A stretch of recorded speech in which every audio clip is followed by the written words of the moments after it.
Hi guys, welcome to my channel, and this time we're going to discuss about density property of rational numbers. So ito yung topic na bihira lang nabibigyan ng importance to discuss. So when we say density property, we mean that for every two given rational numbers, there exists a rational number. Okay? So meron daw isang rational number in between two given rational numbers. And actually, the thing is, there is uncountable rational numbers between any two given rational numbers. So, hindi lang isa ang pwede mong ma-insert na rational number, kundi marami. And as I've said, it's uncountable. Okay? But most of the time, when we say density property, we are commonly asked about just the number halfway between them. Halfway between the two given rational numbers. Or, in other words, we say, yung pinakagitna. Okay? So, before we have examples, I am going to state first the rules. So, let's now move on to the next. Okay. So, for the first one, okay, if you're given two rational numbers and you are just simply asked about the rational number midway, so it's the other way for saying halfway between them. Okay, where A and B here are the rational numbers, we can easily determine the rational number between them using the formula 1 over 2 times the quantity of A plus B. Okay, again, A and B are the rational numbers given. And if you're going to look at this formula, it reminds you of the formula to get the average of two numbers, right? We add and then we divide by 2. Take note, in the previous lessons, we discussed about the relationship between multiplication and division. So in division, if you say divided by, okay, so let's get started. Okay, so here's the first example.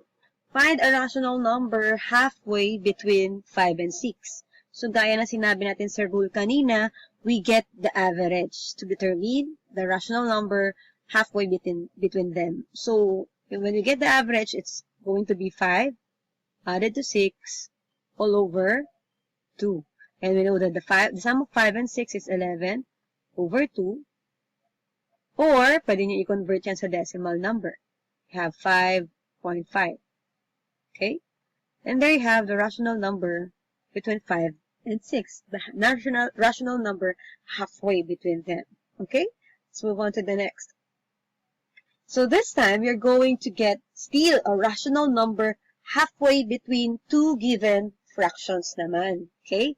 So, just like what we had in the first example, all we have to do is to get the average of the two. Instead of dividing by 2, gagamitin naman natin ngayon yung multiplication equivalent niya. Multiplying by 1/2. So, we have 1/2 multiplied by the sum of 2/3 and 1/9. Okay? So, we know and we observe that the given fractions inside the bracket is a set of dissimilar fractions. So, we have to get the LCD. And the LCD is 9. Okay, so write 9 on the denominator. Facing lang natin yung 9. Mukha siyang Q. Okay, so we write 9. Okay, so 9 divided by 3 is 3 times 2 is 6. And then since the second fraction is the denominator 9 already, we just copy the numerator 1. And we have 1 over 2 multiplied by the quantity of 7 over 9. And then you just proceed to the multiplication of the two fractions. And there you have 7 over 18. And that's it. Okay? Let's proceed to the next. Okay, so this time, we have to insert 3 naman. 3 rational numbers. 3 rational numbers between 8 and 9. So, ganito magiging itsura niya. So, 8. And then, tatlong blanks. And then, 9. Okay? So, sabi natin, yung rational number exactly between two given rational. Okay, so itong pinakagitna ay makukuha if we get the average of 8 and 9, diba? So, I'll use another color, so suppose yellow. Para dito, we get the sum of the two and then divided by 2. So, 8 and 9 is 17. all over 2. There you go. That the second one is 17 halves. And we write that using white or maybe, kita ba yung red? Sulat yung red. Ayan, 17 halves. Tapos, di ba, etong pangalawa, or yung una sa nawawala rational numbers, sa tatlo nawawala, ay pinakagitna din ng 8 at 17 halves. So, ibig sabihin, we can still do, or we can still apply, yung averaging. So, we have 8 added to 17 halves, and then this will be divided by 2, or para mas magandang tingnan, multiply natin by 1/2. Okay, so we have to add a whole number and a fraction. The LCD will be 2 multiplied by 8, which is 16, and we copy 17. Then we just bring down also, or copy 1/2. 16 and 17 is 33 when added, all over 2, and it will be multiplied by 1/2. So, since wala nang pwedeng i-cancel, we just multiply the numerator and the denominator, and this will give you 33 over 4. Okay? So, susulat natin dito ay 33 over 4. Ngayon, hindi na natin kailangan isolve pa to using the same process kasi math is about discovering patterns din, di ba? So, tingnan natin to, inspect natin. Okay? So, 33 over 4. If they are consecutive, if this is an order, ibig sabihin consecutive sila. So, dapat may pattern. So, kung 33 yan, the next in line would be 34. Okay? 34. So, sulatan natin sa taas. Kita ba ang blue? 34. Yan. So, 34 over 4.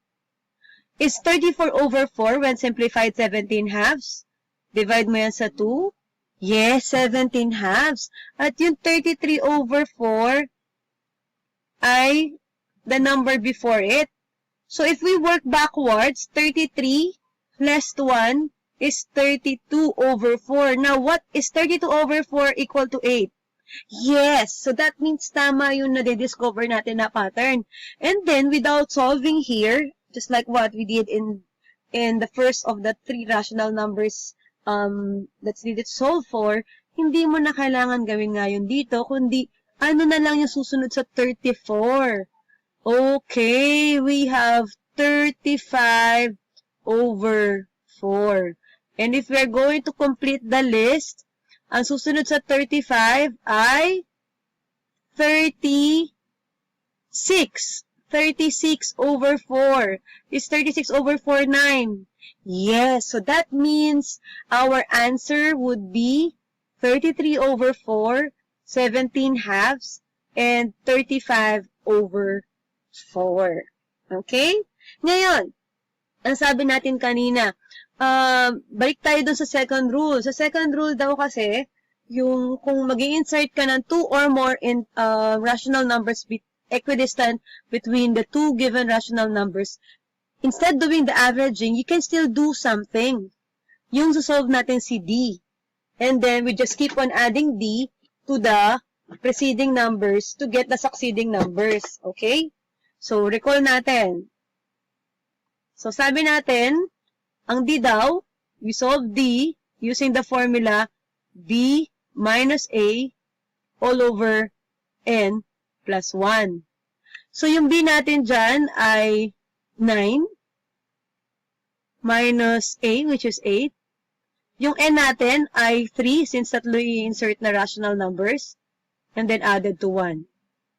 So, 9 minus 8 is 1 all over 4. So, ibig sabihin, itong ding na to, itong 1/4 na to, ang i-add natin sa preceding numbers or preceding terms. So, kung 8 yan, okay, and then blank, blank, blank, and then 9. So, for this one, okay, 8 added to 1/4. So, ang LCD natin ay 4. 4 times 8 is 32 plus 1 is 33. Okay, so 33 over 4. So, ito naman, dito tayo. Okay? So, pwede kayo kay 33. 33 over 4, para mas madali, added to 1/4 is 34 over 4 na pwedeng i-simplify by dividing both numerator and denominator by 2, magiging 17 halves. Okay? So, 17 halves. At yung pangatlo, ay gamitin natin yung 33 over 4. 33 over 4 added to 1/4 is, 34. I'm so sorry. It's 34. I got carried away. Supposed to be. So, dapat careful tayo dyan. 34 over 4 added to 1/4 is 35 over 4. And we have 35 over 4. And 35 over 4 plus 1/4 is 36 over 4 equal to 9. So, mapapansin nyo dyan, parehas lang tayo ng nakuhang sagot. So, either of the two methods will do. Okay? So, let's move on to the next one. So, ito na. So, paano kung two rational numbers lang ang kinakailangan nating i-insert between two rational numbers? And take note ha, these two rational numbers that we are solving must be equidistant or are equidistant from the two given rational numbers. So, dahil parehong fractions, napaka-importante before you do the solving for D is to determine which is A and B. Because A is the smaller, B is the larger of the two. So, we perform cross multiplication kung tanda pa natin yung tinuro na elementary. So, this is 25. And for the other set, other pair, is 36. So, ibig sabihin, larger itong 6/5. Okay? So, your A is 5/6. And your B is 6/5. So, we first solve for D. So, sabi, B minus A all over N plus 1. So, your B is 6/5 minus 5/6 all over N, dalawa, yung kukunin natin na rational numbers, plus 1. So, we work on this part. So, medyo complicated na, no? So, LCD na 5 and 6 is 30. 30 divided by 5 is 6 times 6 is 36. Minus 30 divided by 6 is 5 times 5 is 25. All over 3. And this will give you 36 minus 25 is 11 over 30. All over 3. So we have 11 over 90. Okay? So this is our D. Now, sabi nga natin kanina, okay, determine the succeeding or the missing rational numbers between that are equidistant between 5, 6, and 6/5. We just keep on adding 11 over 90. So, si 5/6, susulat muna natin siya dito, 5/6. And then, ang susunod sa kanya ay 5/6 plus 11 over 90. So, LCD natin is 90. 90 divided by 6 is 15 times 5 is 75 plus 11. So, we have 86 here over 90. And 86 over 90 can be simplified into 43 over 45. Okay? So, yan yung pangalawa natin. 43 over 45. Or yung una sa nawawalang rational number. Okay? Then, sunod. 43 over 45. So, 43 over 45 will be added to 11 over 90 ulit. So, LCD natin is 90. Divided by 45 is 2 times 43 is 86 plus 11. And when we add 11 to 86, makukuha natin ay 97 over 90. So, yun yung pangatlo sa order or yung pangalawang nawawalang rational number. 97 over 90. Okay? And to check if you'll be getting a 6/5 on the final answer, so tuloy lang natin. 97 over 90 added to 11 over 90 naging 108 over 90. At saan sila pwedeng i-divide? Saan pwedeng i-divide itong dalawang to? Okay, check natin muna. So, makikita nyo una muna, mag-check natin. Pwede silang i-divide sa 2. So, kung i-divide sa 2, magiging 54 over 45. Pwede pa rin. Okay? Pwede pa rin i-divide yung 54 over 45 sa, para malowest term. Kailangan simplest form. Pwede pa rin i-divide yan sa 9. Okay? So, 54 divided by 9 is 6. And 45 divided by 9 is 5. And isn't it that the next one is 6/5? Okay. Therefore, we got the right rational numbers that are equidistant between 5, 6, and 6/5. Okay? So that's all for this session, and I hope that you learned something from this. Goodbye!